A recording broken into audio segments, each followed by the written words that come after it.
Welcome to the Evolving Past Alzheimer's podcast, where we are focused on bringing you information to help prevent and reverse brain diseases like Alzheimer's and other dementias. I'm Dr. Nate Bergman, a functional medicine physician in Cleveland, Ohio, and your host on this journey. So, whether you're a baby boomer who's worried that your brain wiring just isn't working like it once was, or you have loved ones with the disease, or you yourself have already been diagnosed and are wondering, what do I do now? You'll want to listen to this podcast. Each episode, we introduce you to the top doers and thinkers that are revisioning Alzheimer's and dementia. If you have questions or comments or just want to connect, please check us out on our Facebook page, or if you're old-fashioned like me, Google Evolving Past Alzheimer's Podcast, and you'll find us that way. So here we go. Let's get better. Welcome back to the show. Today we're very excited to have with us Dr. Mark Gordon from Southern California. He's a pioneer in the field of interventional neuroendocrinology. He's asked me specifically not to give a belabored, I probably do, but he would consider an undue introduction. So with that, welcome to the show, Mark. Thanks for being here. Thank you, Nate. I really appreciate this opportunity. And of course, this show is focused on Alzheimer's and really early Alzheimer's, what we'd call preclinical Alzheimer's, which is sort of like the yellow light stage before people get in, and actually just prevention, because there's so many people that are at risk, as you know, as well as I do. There are people that are at risk of Alzheimer's. You've sort of pioneered this field of interventional endocrinology and neuroendocrinology. Can you just sort of give our audience like a brief introduction what that is and some of the topics we've talked about? Sure. Well, it's really very clear. Interventional endocrinology is about intervening before you have someone that's, in traditional medicine, which I am a product of, we were always told, well, you don't treat thyroid disease until they become symptomatic and their laboratory results are down the tubes where they're very low. But they'll still have symptomatology that is highly suggestive of the ominous signs for becoming hypothyroid, and we just wait.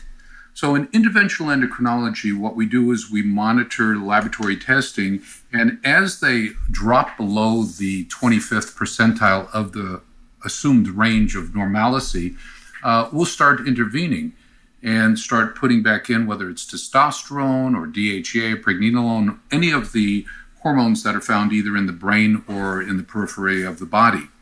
So that's interventional endocrinology. And then moving ahead into where I landed in the past 14 years in neuroendocrinology, what we're finding is that as we mature, that we start losing the brain's ability to produce a set of hormones that were discovered in 1986, where the pathways were elucidated in by Dr. Bailou out of Paris, and these are called neurosteroids. These are hormones that are found identically in the periphery from the thyroid gland, from the adrenal glands, from the testicles or ovaries, which are produced de novo in the brain by the glial cells, and they have all the hormonal or the enzymatic pathways to have that to come to fruition in the cascade of hormones.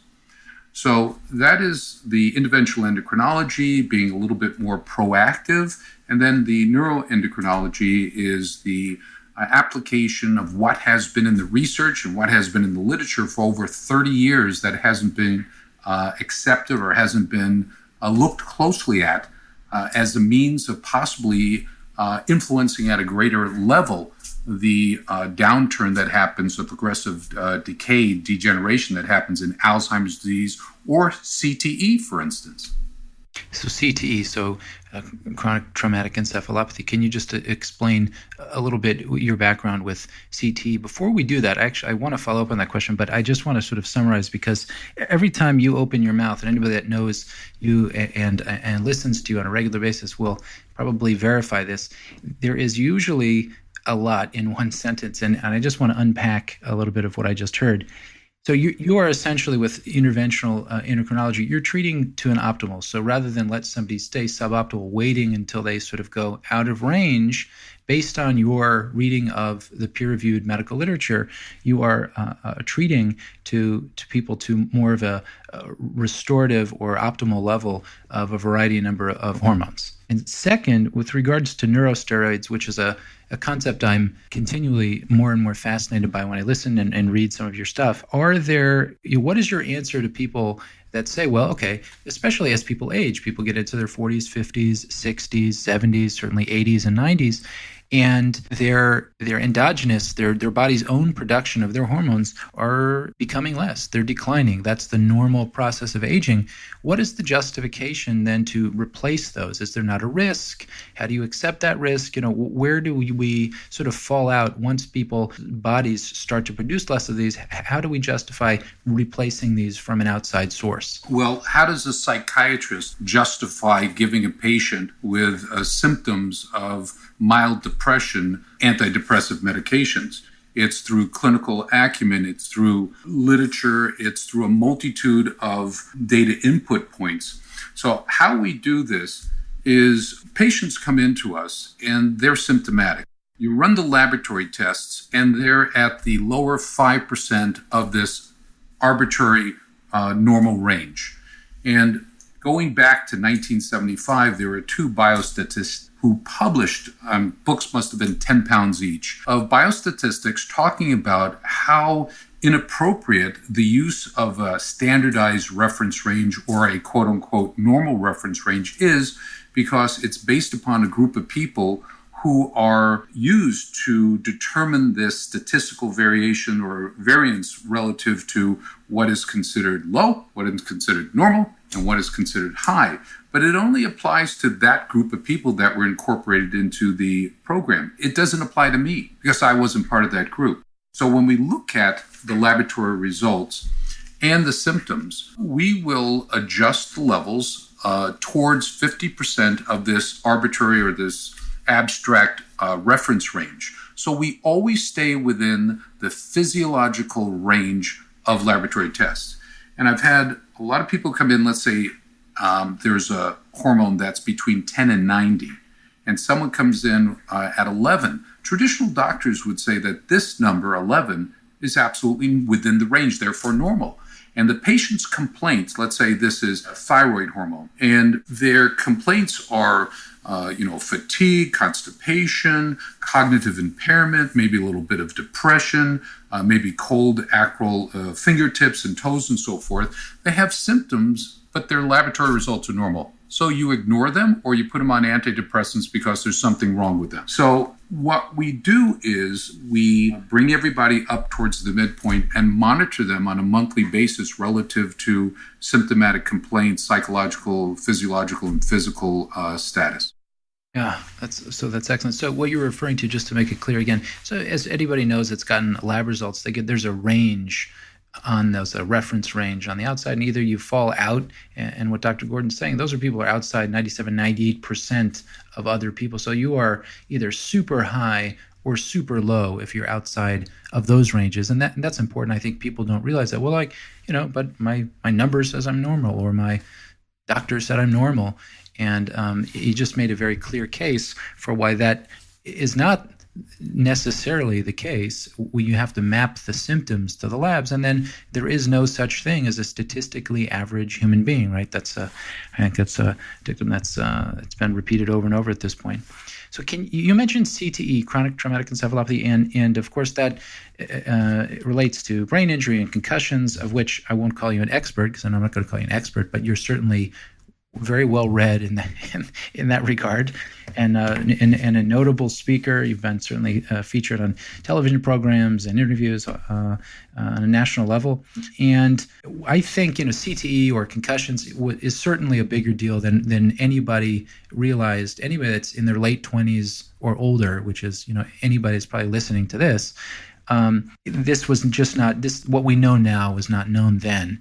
And you've continued to make a very big contribution to this sort of the concussion and the community of people that are sort of suffering from brain injuries, whether that's in their brain or mood or personal lives, et cetera, et cetera. Can you kind of first just share your story of how you found yourself working with people with brain injuries and neurodegenerative diseases and Alzheimer's? Sure. Well, I have to personalize it a little bit. In 1997, I was depressed and ended up on antidepressants, was obese, wasn't a happy camper. And I went and had a very comprehensive laboratory testing done, which included a very complete look at hormones, both the trophic hormones from the brain, the hormones that are produced by the pituitary that stimulate the thyroid, like TSH, or luteinizing hormone that stimulates the ovaries or testicles to make testosterone. So it was very comprehensive. And what they found was that I had deficiencies in growth hormone, thyroid, and testosterone. And that was 1997. Within 3 months of having my levels restored to optimal ranges, which are in the 50th percentile, what happened was my personality changed. I was no longer depressed. I ended up back in the gym, in martial arts, got a second-degree black belt, started lecturing for other companies and putting together presentations based upon this information. So I went back to my population of patients originally trained as a family physician from Rush Presbyterian St. Luke's in Chicago. I had, this broad spectrum practice, which had all the subdivisions of medicine, all the subspecialties, because that's how we were trained. So I went back to the patients and started asking them, okay, you're depressed. Any history of any head trauma? Because it turned out I had 6 head traumas. Well, at 4 years of age, playing in a jungle gym in New York and Long Island and Queens, I ended up hitting my head and passing out into the snow. At age 12 to 13, riding my bicycle to Hebrew school, I get hit by a car and knocked down. At 18, I was on the swim team. My event was the 1 mile, and I was screwing around on in between events and bounced on the diving board and flipped back and hit my head against the board. Then martial arts, first round of martial arts, and then the second round of martial arts. So there were 6 events, and then 4 auto accidents that I was rear-ended at high velocity on the freeway, on the streets, and whatever. In California, 405 is notorious. Yeah, it's absolutely rough. So I had history of head trauma. So I went back to my patients and started asking them, okay, have you ever had any head traumas or any traumas that involve the head? And almost everybody said yes. So that was the seed that started me thinking about this. And then in 2004, I was doing preparation for a lecture on the neuropathology of hormones. And I came across one article that set me off, and that was from the Medical Journal of Turkey, of all places. And then they were talking about pugilists, boxers, which is a very common sport there. And they were having some horrific low levels deficiencies of growth hormone. And that was my aha moment. And I went back to the literature and started finding things about testosterone, thyroid, cortisol, where in trauma, it can cause an interruption of the pituitary or the hypothalamus, which controls the pituitary, which releases the hormones, the trophic hormones, to stimulate our peripheral glands to produce hormones. And it turned out that in some situations or instances, the hypothalamus was affected, in others, the pituitary. And the end result was a dysfunctioning of the regulatory mechanism between the brain and the peripheral body with hormone production. And then it took a while for the medical community to start looking at things like, what is the relationship between testosterone deficiency and depression, or thyroid deficiency and depression, or pregnenolone, or any of those hormones that have become very prominent as participating in the health and status of our brain function, neuronal functioning. So, there's last week there were 310,000 articles between 2000 and 2015 published on thyroid and depression. This was a Boolean logic question through Google Scholar, we put in, testosterone and depression, and there's 310. Pregnenolone and anxiety, there's 630 articles, or 6,030 articles. And each one of the hormones the minor hormones that we totally ignore, turn out to be these incredibly important hormones in brain functioning. So the question is, as we age, as you stated, we start losing hormones. Now, we've all accepted as being either atrophy or involution, this time clock, this ticking time clock that we have. But one of my colleagues at USC, Caleb Finch, wrote a phenomenal book and dissertations on aging and brain atrophy. And it all deals with oxidative stress, with free radical damage. So if we look at that as a core of all the degenerative diseases of the brain, we start seeing a pattern that if you've had head trauma, CTE, from boxing, from football, as concussion, the movie clearly stated, or from a slip and fall, a motorcycle accident, whatever, you can have inflammation generated in the brain, and studies have shown 17 to 30 years after the incident, they still have inflammation based upon some really good markers, the interleukin 6, the tumor necrosis factor alpha, and a whole bunch of other brain markers for inflammation. And it's this inflammation that changes the entire chemistry of the brain, such that the glial cells fail to function in their supportive manner for the neurons that do the conduction. And in fact, there are articles about growth hormone helping in Alzheimer's patients with the breakdown in the microtubules, the tubes that conduct the acetylcholine, that the breakdown of the tau proteins and the tubulin A and B, growth hormone IGF-1 helps to rebuild it. So inflammation destroys it, hormones can maintain it and rebuild it. So you just really did a beautiful summary of what's happening when brain cells die. So glial cells, of course, being a support cell to the neurons, which are kind of when you think about the action that's happening in the brain. So you're talking about oxidative stress and cytokines and inflammation. And of course, a couple of other things that you talk about in your work is blood-brain barrier disruption and excitotoxicity as also being important players. Can you just touch on blood-brain barrier disruption and excitotoxicity and its role in sort of this neurodegenerative process?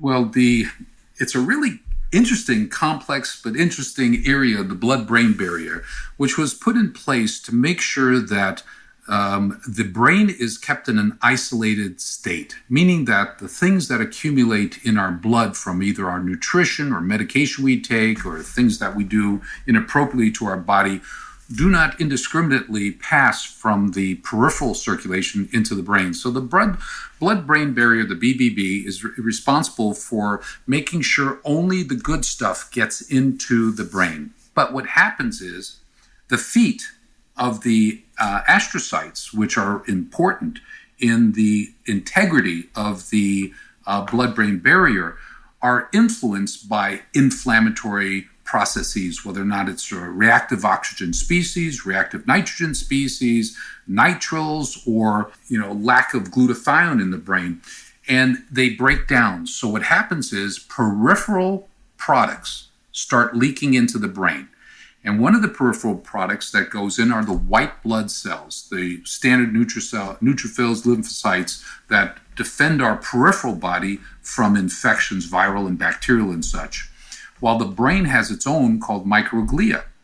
So what happens is as these peripheral white cells get into the body, they initiate an immune response. So now what we're finding are antibodies against the pituitary, antibodies against the hypothalamus.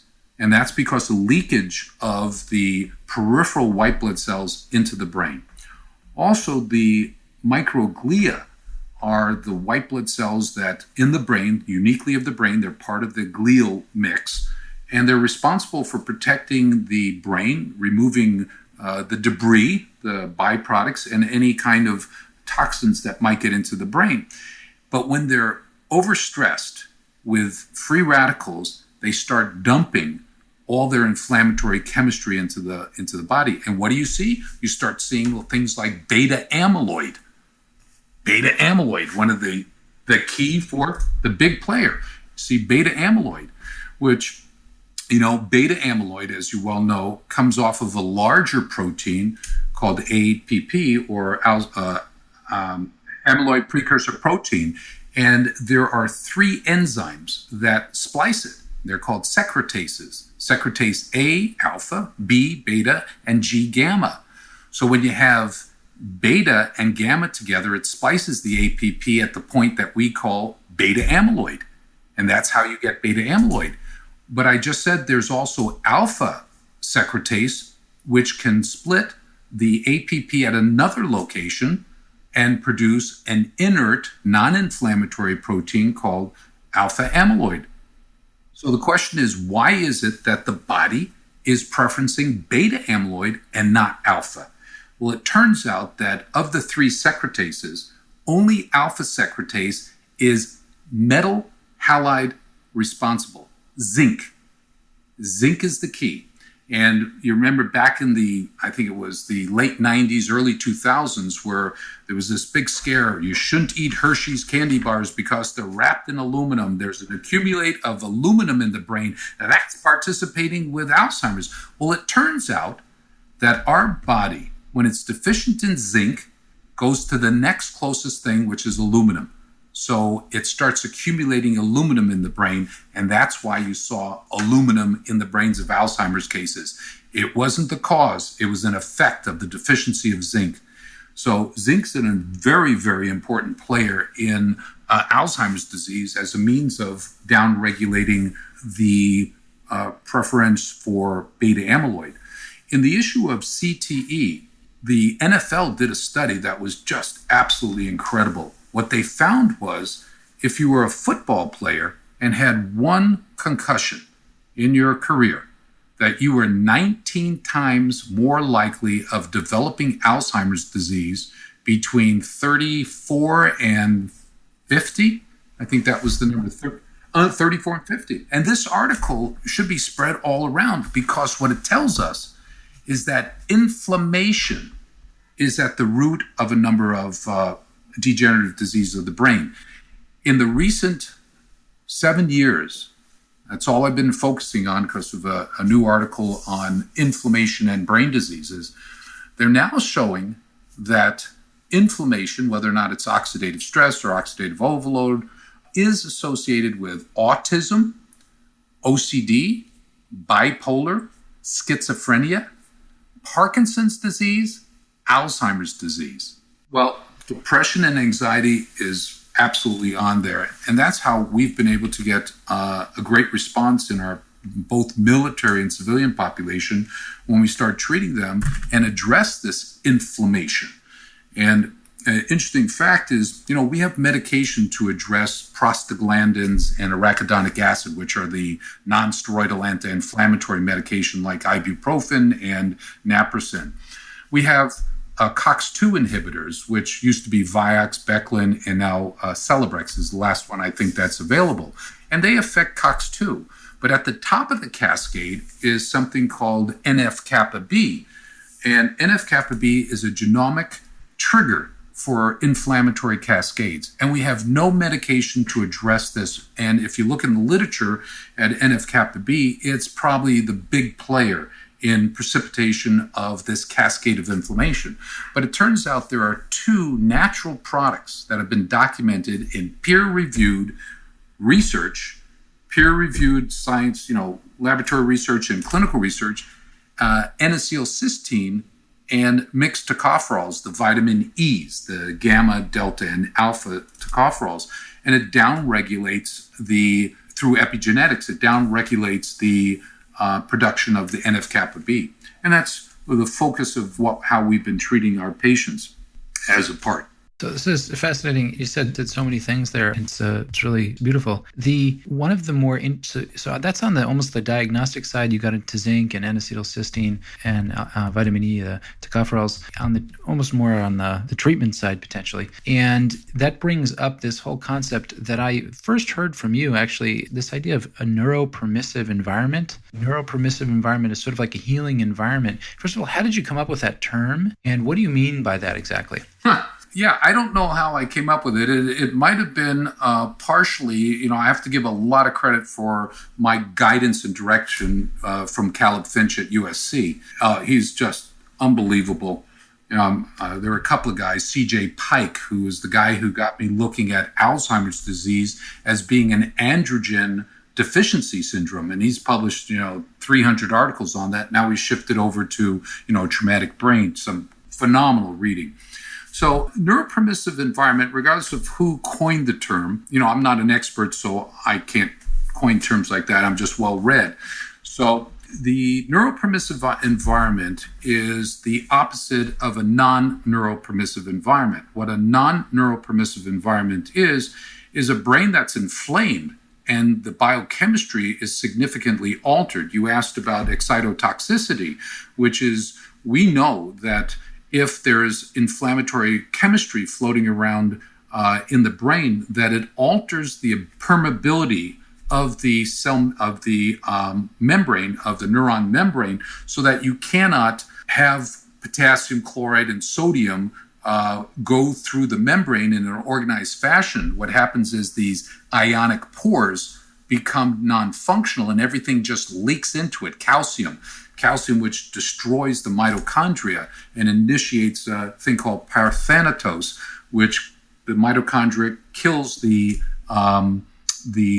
nucleus, so the DNA and the genetic material, so the cell shuts off. But programmed cell death, apoptosis. So contrary, or the opposite of a non-neuropermissive, is a neuropermissive, where you reestablish the stable oxidative load in the brain. You do things to minimize the effect of, if you bled in your brain from a subdural hematoma or, intraparenchymal bleed, which releases iron out of the hemoglobin, which is caustic on the brain.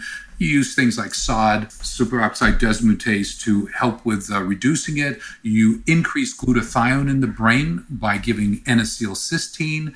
And by lowering the oxidative stress in the brain and returning the chemistry back towards normal, then what can happen is you can get healing of the brain. We know from studies with things like pregnenolone, which is the mother of all hormones that comes off of cholesterol, it's the first hormone, so to speak, off of cholesterol, that is the mother of testosterone, estrogen, cortisol, everything. And we know that in people with diminished levels of pregnenolone, therefore progesterone, therefore allopregnanolone, you get incredible inflammation in the brain, because the third byproduct, or the second byproduct, allopregnanolone, is an incredible neuroregenerative hormone.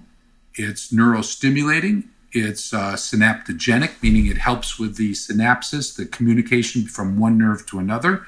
It also is an incredible free radical scavenger. And research on allopregnanolone has been going on for some 8 years at UCLA.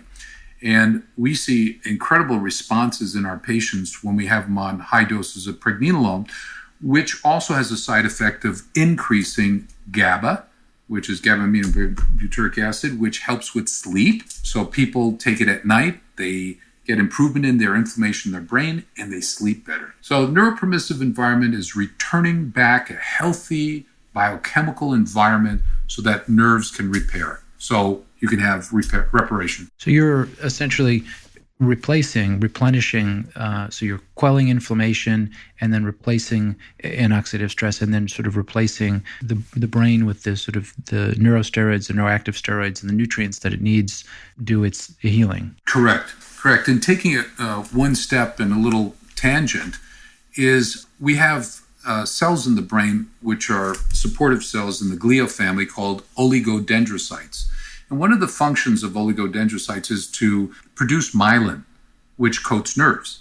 And that's what helps with the conduction of the chemical electrical impulse down the nerve through these things called nodes of Ranvier. And also the coating of the nerves so that they don't short circuit, if you will. And what we found is that there are stem cells in the brain that they call oligodendrocytic precursor stem cells. It's a long name. And what it does is, when they're in stem cells, they release growth factors and positive cytokines that are helpful for regulating the immune system in the brain. So in having these stem cells, we'll just call them stem cells. I'm tired of oligodendrocytic precursor stem cells. These stem cells in the brain, healthy ones, help to put out growth factors to help with the growth and the healing of neurons.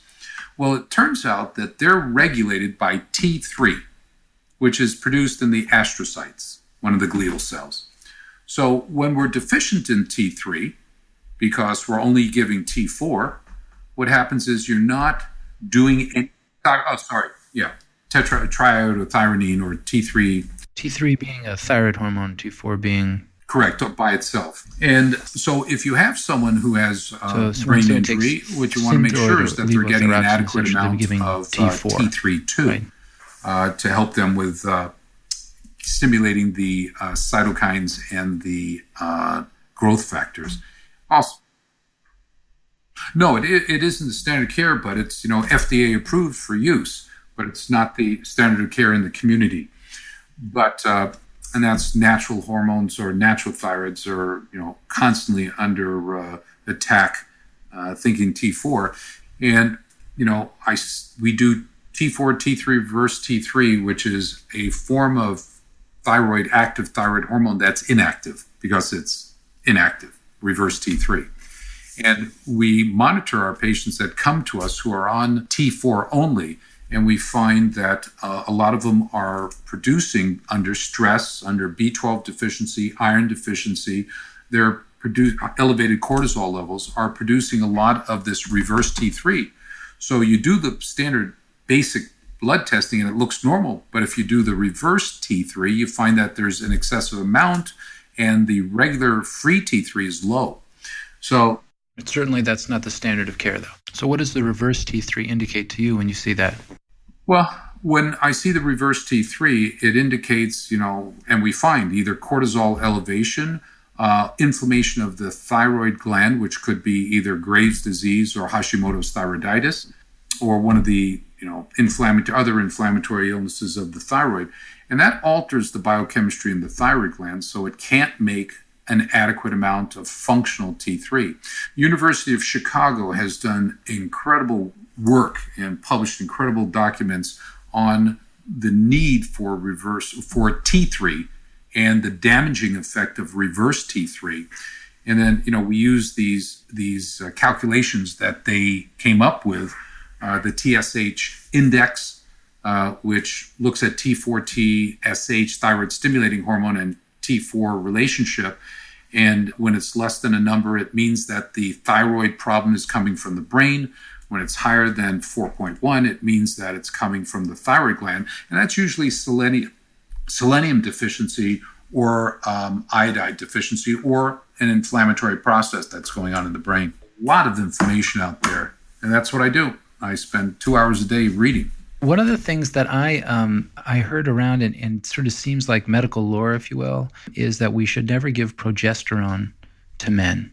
And I know this seems like a sort of a launch off before this. And you have described that you have a sort of hormonal approach, replacing this and establishing a neuropermissive environment.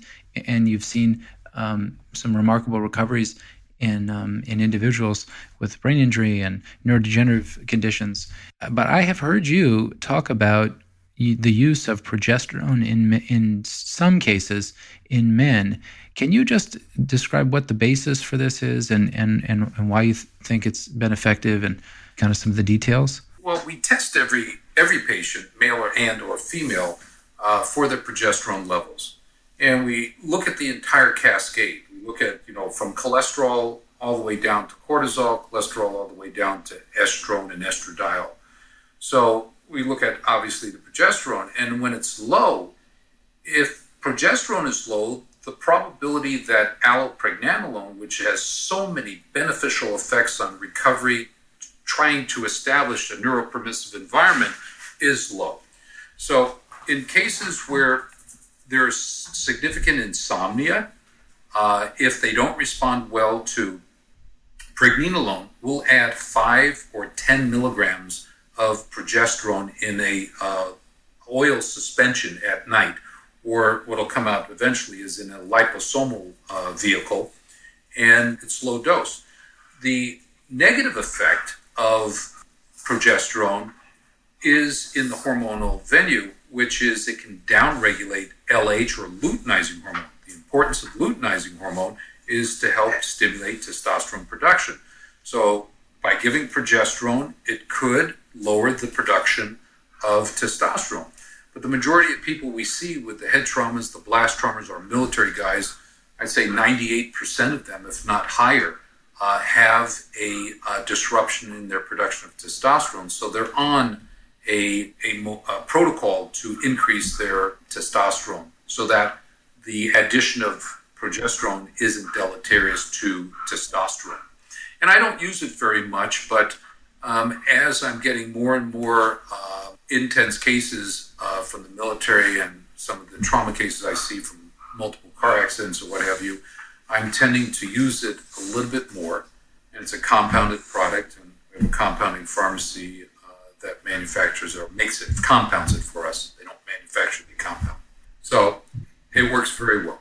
Sleep. So you mentioned the work that you're doing with military folks. Can you speak about that? I mean, this has become a pretty big endeavor for you, and this is even starting to involve other people, training other people. Can you just speak about some of the work that you're doing with the United States military at this point? Well, as you know, I have a independent partner. It means we don't have any contractual relationship, who is an ex-Green Beret who is medically retired. His job as a Green Beret was in blast engineer, explosives engineer. And he had been exposed to over 1,000 blasts, controlled blasts. And then his last tour of duty, he was exposed to a blast that knocked him unconscious and seemed to be the precipitator for 3 months later being on 14 medications and full-blown alcoholic. I believe you met Andrew. Yeah, very, very touching and compelling story. So Andrew was looking for something out of the box to help him and to help so many of his colleagues, his team members and outside his team that were committing suicide or were on the multitude of medication that, like he was.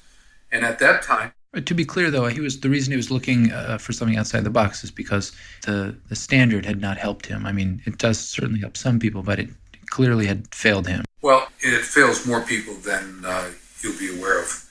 But what happened is he was told by the VA doc that his drooling, his emotional roller coaster that he was on, his crying for no reason, his inability to think was just his new life on all the medication, and just accept it.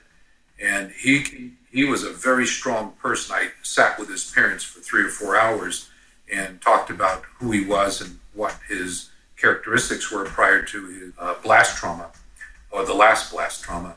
And he wouldn't give up. He's not one who gives up. So what he did was he started looking for alternative treatment.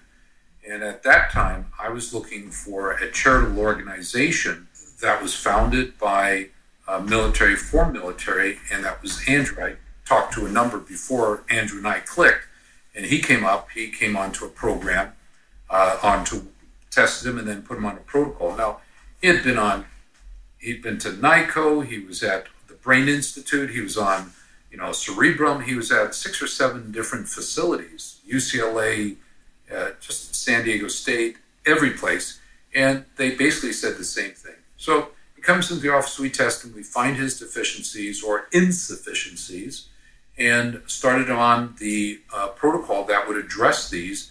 And within a short period of time, he starts dumping all his medication, he stops drinking. He ends up 6 months later at Stanford Business School, or Davis, was it Davis or Stanford? No, Stanford Business School as a guest for a 6-week program. Just unbelievable change. And you met him and you saw his presence. He wasn't that way before. And we've got right now about 200 veterans that we funded. I donate half of my salary or my income from the office to his organization. And we've had some very nice patients donate significant funds to help us with this project.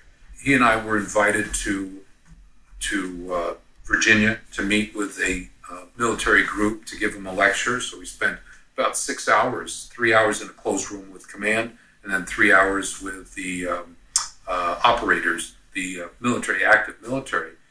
And one of the organizations, the Navy SEAL Foundation, contacted us after doing their due diligence. What they did was they started interviewing our patients and seeing they were all off their medication. They were, our statistics, which I'll be presenting in Arizona, Tucson, Arizona, November 2nd, 3rd, and 4th with AMMG, Age Management Medical Group, has hosted and helping to sponsor everything I do with dissemination of the information. That's where you and I met physically. You were at one of their programs. So anyway, what's happened with the military is Andrew, being who he is and doing as well as he was on our protocol, started reaching out to all the special ops people across the board. We went to Fort Bragg in Fayetteville, North Carolina, and we started integrating. I went down to Coronado Island, and we spoke in San Diego. Andrew came with me. We had military presence there. We've got a admiral in the Pentagon who's been with us for about 4 years. We've got a prior secretary of the Selective Service. We've got a governor. We've got people who started looking closely at what we're doing and our results. And my passion is we need to help these guys. We really need to help these guys, the veterans. The suicide rate is far higher, far greater than what we're being told. The average across the board, civilians and military, is about one suicide every 9.5 minutes. And in the military, we were told back in 2012 when they stopped producing the data for us, there were 22 suicides a day. When we were in Virginia, they were losing about 4 guys a month. So this is my passion because they're protecting us. The military, the veterans out there are allowing us to do what we do at home in a degree of safety. And therefore, as I'm growing older, obviously, I'm starting to look at more philanthropically and also in payback. I didn't go into the military, but I want to make sure these guys don't suffer when there is something that possibly can help. Right. Yeah. We see a number of special forces guys too, and they all have similar characteristics and features that you mentioned. Really an unbelievable problem. So at this point, do you have any studies to back your work? Is it more patient experience? Or do you have anything planned studies wise, or?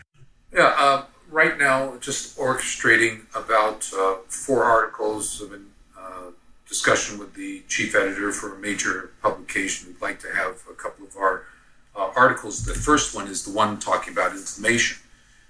We have in our practice about 1,600 patients who have been on or are currently on protocols with us. We monitor them on a monthly basis in terms of how they're responding. Our statistics so far for the military group is that in 91% achieve a 50% improvement in 90 days. So, and I'll send you after we finish this the compilation of testimonials from 58 guys that, one of them now is running a major stock company's office in Boston. Guys who had attempted school 4 or 5 times have finished with honors. They dropped out 4 times. I've got one guy in in Dallas, who dropped out of his master's program 2 months after being on a protocol. He's back he reapplied for his master's position in MBA, Master of Business, and he completes with honors. And what does he start? He starts a phone company for veterans, a cell phone company for veterans. And so, the oldest person, 3 guys we have is 72 ex-Vietnam veterans, 74 as clinical psychologists, and 77 another Vietnam veteran who felt that, he was a failure in life, lost his family, lost everything. He's back with his kids, he's back with his wife. and he's out in the backyard chopping wood, firewood, 77 years of age. So you're really restoring. I mean, you're really restoring people functionally. It's an incredible thing, and it's one thing to be on some medicines to help, and there's another thing to really restore function and a sense of normalcy and thriving in life. That's incredible, Mark. There you go. Hey, Mark, this is so incredible. How do people learn more about your work? If they're interested in becoming a patient, how do people reach out to you?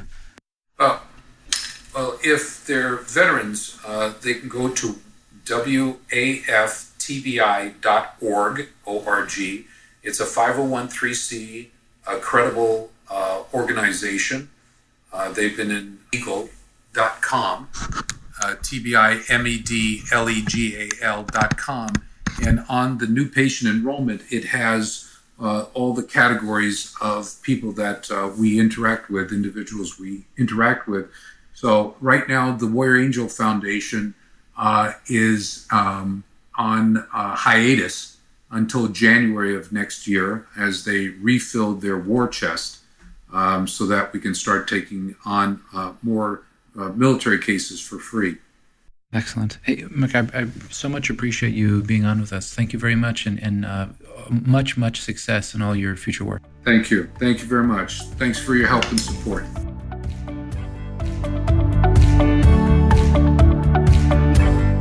So that's our episode. I hope you guys got something out of that. Check the show notes out on iTunes or on our website where we've summarized the key points. If you have questions or comments or just want to connect, please check us out on our Facebook page. Or if you're old-fashioned like me, Google Evolving Past Alzheimer's Podcast, and you'll find us that way.